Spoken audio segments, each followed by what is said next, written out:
वंदना शुरू। बाबू को मुझे दे दो ना। नहीं बैठो, वो सब रिकॉर्ड में हो जाएगा, नहीं तो आपके हाथ में बैठो। याचना उपस्थित करेंगे या मैं करवाऊं? मैं करवाऊं या हाँ मैं करवाता हूँ आपके साथ। चलो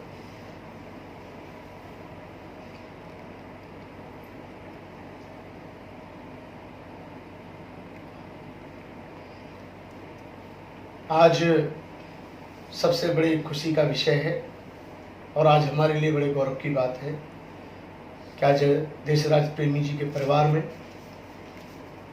दो अवसर ऐसे हैं कि एक तो हमारे आदरणीय उपासक देशराज प्रेमी जी का बर्थडे है और उनके घर में एक सुपुत्री ने जन्म लिया। आज उसका भी नामकरण संस्कार का प्रोग्राम बौद्ध पद्धति से संपन्न होने जा रहा है और पूज्य भिक्षु बुद्ध कीर्ति जी के माध्यम से और मैं स्वयं भिक्षु धीरोज्योति दोनों के माध्यम से परिवार में धर्मदेशना परित्राण पाठ सूत्र पाठ किया जाएगा।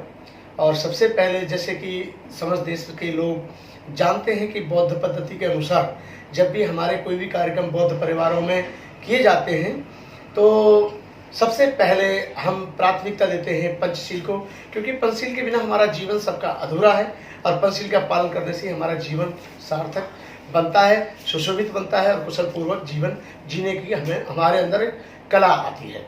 तो मेरे प्रिय देशवासियों, आज जैसा कि हमारे श्रद्धेय उपासक देशराज प्रेमी और उनकी पत्नी उपासिका जी जो हमारी सरोज प्रेमी उपासिका जी हैं तथा उनके सुपुत्र और पंकज राज जी और उनकी पत्नी लता जी।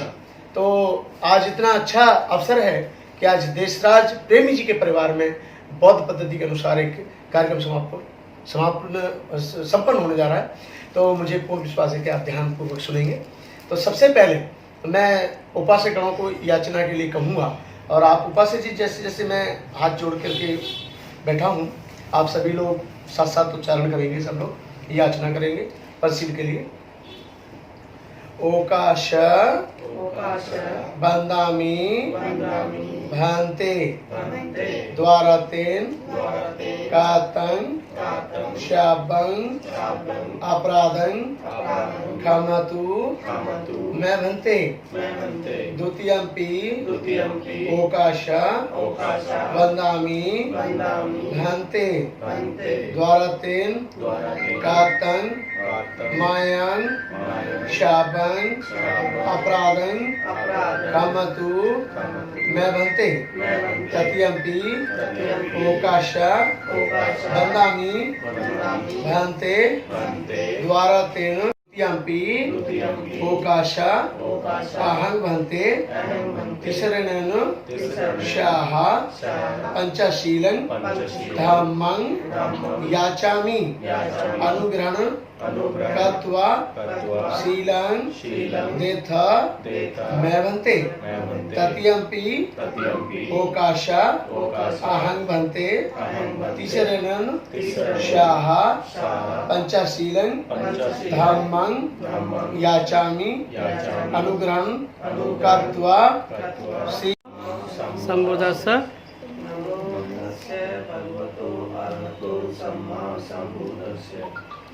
बुद्धं शरणं गच्छामि धम्मं शरणं गच्छामि संघं शरणं गच्छामि द्वितीयंपि बुद्धं शरणं गच्छामि द्वितीयंपि धम्मं शरणं गच्छामि द्वितीयंपि संघं शरणं गच्छामि तृतीयम्पि बुद्धं शरणं गच्छामि तृतीयम्पि धम्मं शरणं गच्छामि तृतीयम्पि संघं शरणं गच्छामि शरणं गमनं सम्पूर्णं पाणातिपाता वेरमणि सिक्खापदं समादयामि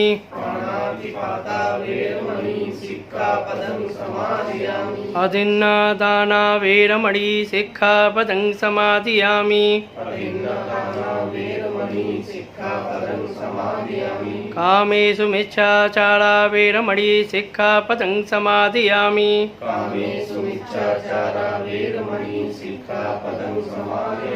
मूसावादा वेरमणि सिक्खापदं समादयामि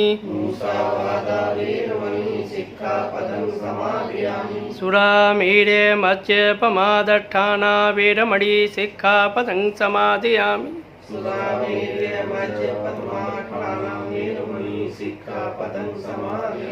साधु साधु साधु तिस्रं सत्यं पंचशीलं धम्मं साधुकं सुरक्षितं कतपमादेन सम्पादेतव्यं बुद्धं वन्दामि धम्मं वन्दामि संघं वन्दामि अहं वन्दामि सर्वदा वरतो सम्मा सम्बुद्धस्स नमो तस्स भगवतो वरतो सम्मा सम्बुद्धस्स इतिपिसो भगवानहं सम्मा सम्बुद्धो विद्याचरण सम्पन्नो सुगतो लोकविदो अनुतरो पुरुषधम्म सारथि सत्था देव मनुष्यानं बुद्धो भगवति मे अतको ऐतरा देवता विकन्तायरत्या अभिकंत बणा केवल कंपंग चेत बनंगोभा सेत्वेन भगवतेनुपस्कमी उपसक्कमित्वायकमन्तं टिता कोसा देवता भगवन्तं गाथाय अजभासि बहुदेवा मनुषा च मंगलानि यचयन्तैवाखागमाना सोत्थानं ब्रूहि मंगलमुत्तमं असेवना च बालानं पंडितान च सेवना पूजा च पूजनीयानं एतं मंगलमुत्तमं पतिरूप देशवासे च पुब्बे च कथप्रियतात सम्मावर्ति एतं मंगलमुत्तमं बाहु सच यच्च सिपयच्च विनयो च सुसकृतो सुवासे च वाचा एतं मंगलमुत्तमं माता पितु पट्ठानं पुत्रदारस्य संगो अनाकुला च कं गिरिमेखलं उदित घोरससेन मारं दानादि धम्म विधिना चित्वा मुनिन्दो तंगते सवतु तेज मंगलानि मारातिरेकमभियुज्यत सबरति घोरं पनालकबकमत्तं सद्य अकंखन्ति सुदन्त विधिना चित्वा मुनिन्दो तंगते सवतु तेज मंगलानि नालागे गजबलंगत मत्तभूतं दाबिक्क चक्कमसनीव सुदारुणन्तं मैं तमु शेख विधिना चित्वा मुनिन्दो तंगते सवतु तेज मंगलानि उखित हक्क सुदारुणन्तं मैं तमु शेख विधिना चित्वा मुनिन्दो तंगते सवतु तेज मंगलानि कत्वान कट्टमुद्रंगिब गभीनियाय चिंचाय दुष्ट वचनं जनकाय मच्चे संतेन सोम विधिना चित्वा मुनिन्दो तंगते सवतु तेज मंगलानि सच्चं विहाय मत सच्चं वातु केतं वादा विरोपित मनंगत अंधभूतं पय्याप दीप जलतो जित्वा मुनिन्दो तंगते सवतु तेज मंगलानि नंदोपनंद भुजगं विबुद्धि महितं पुत्रेण थीर भुजगेन दमापयन्तु। आपकी बात मानिए, आप चाहते थे ना आज इस बच्ची का नाम बोली आज इस बच्ची का नाम प्रांजल रखा जाता है। प्रांजल रखा जाता है। आज इस बच्ची का नाम आज इस बच्ची का नाम प्रांजल रखा जाता है। प्रांजल रखा जाता है। आज इस बच्ची का नाम आज इस बच्ची का नाम प्रांजल रखा जाता है। प्रांजल रखा जाता है। साधु साधु साधु साधु साधु साधु।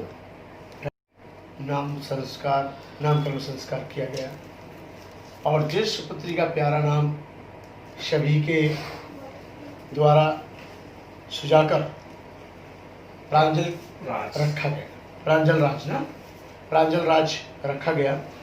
और हमें पूर्ण आशीर्वाद और विश्वास के साथ हम बच्ची के उज्ज्वल भविष्य की मंगल कामना करते हैं कि ये नवयुवक शिशु इस परिवार का प्रगति के मार्ग पे चलता रहे, समाज का नाम रोशन करे, परिवार का नाम रोशन करे और अच्छे संस्कारों में इसका पालन पोषण होता रहे। ऐसी हमारी मंगल मैत्री उनके साथ है।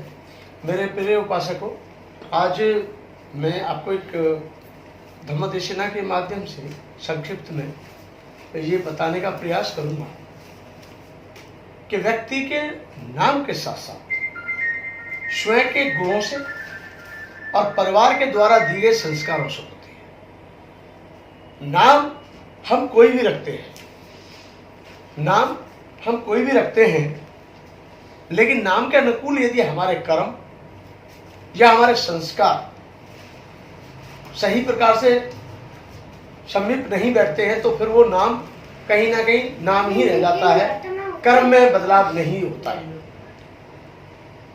इसलिए मैं आज हमारे दमतीरो बनते जी अपनी किताब में एक कविता के माध्यम से एक बात कहते थे, वो सुनाना थोड़ा जरूरी है, 5 मिनट का 2 मिनट का, यदि कोई आप लोगों को जल्दी नहीं। सारनाथ से उदय भानुसम चढ़ा शिखर पर जाके, सूर्य के सम छोड़ रोशनी दिया तिमर मिटा के। ये पूरे धम्म का सार है। इसमें सारनाथ से उदय भानुसम चढ़ा शिखर पर जाके, सूर्य के सम छोड़ रोशनी दिया तिमर मिटा के। तथा के सम्यक संबुद्ध ने प्रथम उपदेश पंचवर्गीय भिक्षुओं को सारनाथ में दिया, और उस पंचवर्गीय भिक्षुओं को जो उपदेश जो दिया गया था, उस उपदेश ने इतने प्रबलता के साथ कार्य किया कि जहां तक आज सूर्य की किरणें जाती हैं वहां भी अंधेरे को नष्ट कर दिया है, और बुद्ध की ज्ञान की ज्योति वहां चली है जाकर। यानी बुद्ध के प्रकाश, बुद्ध के ज्ञान का प्रकाश उन जगहों तक पहुंच गया है जहां तक सूर्य की किरणें जाती हैं। तो इसलिए क्या कहा जाता है, भानुसम चढ़ा शिखर पर जाके, सूर्य से सम छोड़ रोशनी दिया तिमर मिटा के। तथा के समय संबुद्ध के ज्ञान ने उस व्यक्ति के अंधकार को नष्ट किया जिस अंधकार में रहकर उसका जीवन दूषित हो रहा था, जिसका जीवन स्वयं का नरक में बना हुआ था। और जब उसने देखा कि मैं भी इंसान बन सकता हूं, तो बुद्ध ने जो देशना दी उसको स्वीकार किया, जो मार्ग दिया उस पर चला, तो उसका भी जीवन धन्य होने लगा। तो संसार में जहां भी सूर्य की किरणें जाती हैं वहां तक बुद्ध के ज्ञान का प्रकाश गया। कपिल वस्तु राजधानी छोड़ी, कपिल वस्तु राजधानी छोड़ी राजमहल में रानी, कपिल वस्तु राजधानी छोड़ी राजमहल में रानी, सिद्धोधन महाराजा छोड़े मोसी तीनों प्राणी। जिस राजपाट को पाने के लिए इंसान सारी मर्यादाओं को मिट्टी में मिला देता है, सारे संस्कारों को पैरों से कुचल देता है, रौंद देता है, उस राजपाट को सिद्धार्थ ने, राजकुमार सिद्धार्थ ने आज से लगभग 2600 साल पहले त्याग दिया था। और मां को छोड़ा, पत्नी को छोड़ा, पिता को छोड़ा और पुत्र को छोड़ा। तो जो मैंने कहा, कपिल वस्तु राजधानी छोड़ी राजमहल में रानी, सिद्धोधन महाराजा छोड़े मोसी तीनों प्राणी। शकल विषम में गुंज रही है गौतम की वाणी, जिसको भी संदेश में पढ़कर कर लो निगरानी।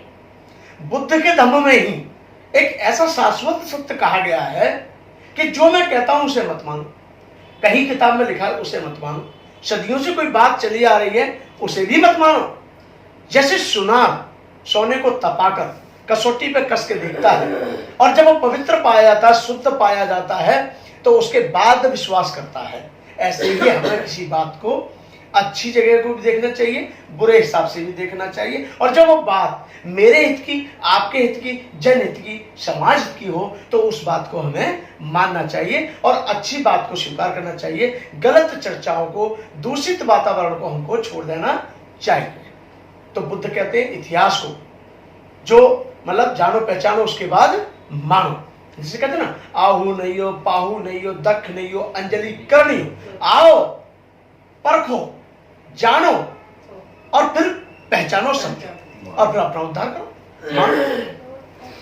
यशोधरा ने जान लिया पति बुद्ध बने तेरे जाके, यशोधरा ने जान लिया पति बुद्ध बने तेरे जाके, बुद्ध होने के सील समझ गई, बुद्ध होने के सील समझ गई, गोपा बाल कटा गए। बुद्ध जो थे यानी सिद्धार्थ राजकुमार जो थे, वो माता यशोधरा को प्यार से गोपा कहते थे।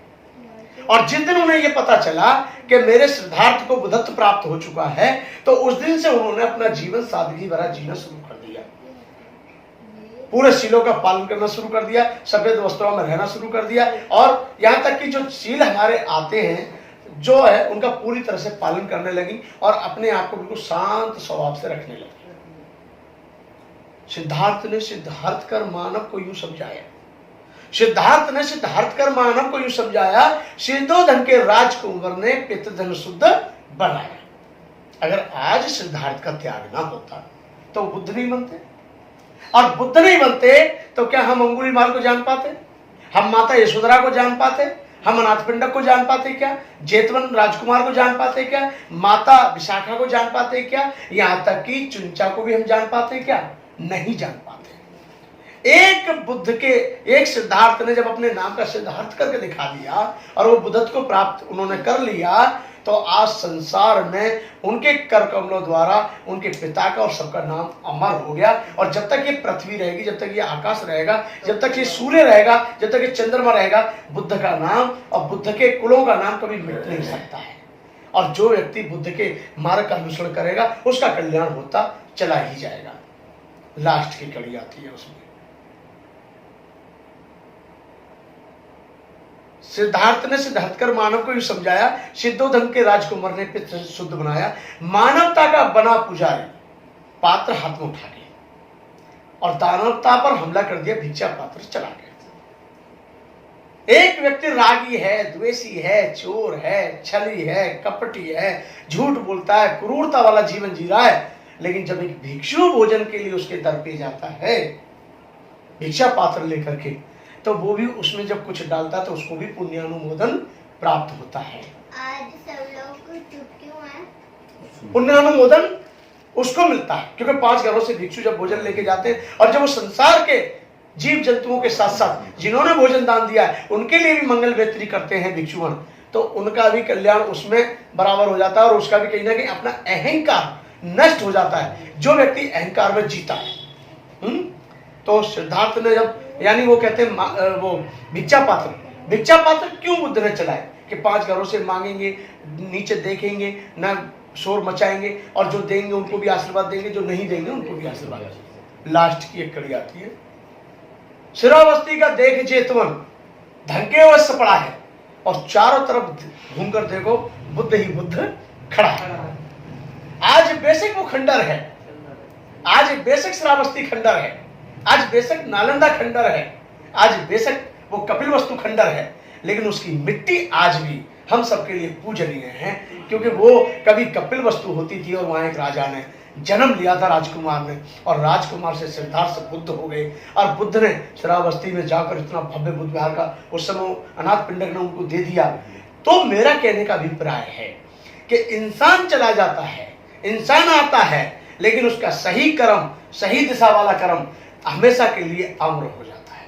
बाबा साहब अम्बेडकर भी एक ऐसे हमारे बीच में महान विभूति हुए कि इसलिए मैं कहता हूं कि नाम के अनुकूल व्यक्ति को कर्म पर ध्यान देना चाहिए। ये नहीं कि नाम है राजकुमार और दारू पी के पड़े नाले में, तो उनको कोई राजकुमार नहीं कहेगा, उनको शराबी कहेंगे, है कि नहीं। नाम है राजकुमार, हम रोज चोरी करेंगे, जेब काटने का काम करेंगे, तो उसको चोरी कहेंगे, उसको राजकुमार कोई नहीं कहेगा।